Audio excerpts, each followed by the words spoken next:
Bonjour, aujourd'hui nous répondons à la question « Où trouvez-vous vos managers ?»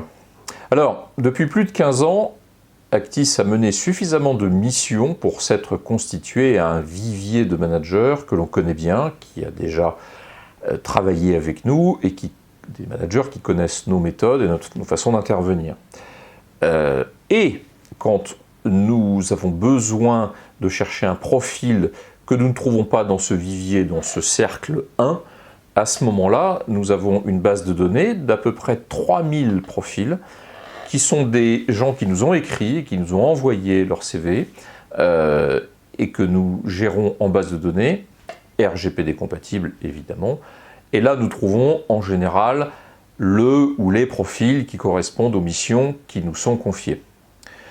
Parfois, des managers viennent jusqu'à nous par une démarche réseau et ils sont également dans la base de données.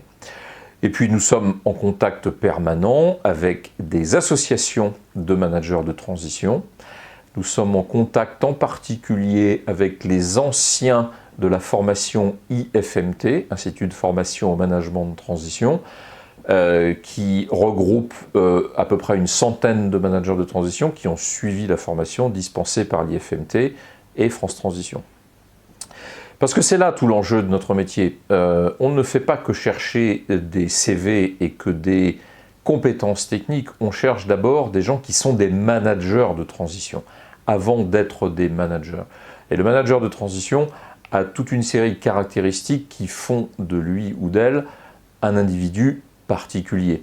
C'est une chose d'avoir une certaine seniorité et un vrai savoir-faire, c'en est une autre d'être prêt à aller travailler à l'autre bout de la France, voire de l'Europe, en mode commando, sur une durée déterminée, avec une commande très précise, et de ensuite, à la fin de la mission, repartir sans regarder derrière soi. C'est un vrai métier. Et c'est ces gens-là que nous privilégions dans notre base de données. Voilà. Bonne journée.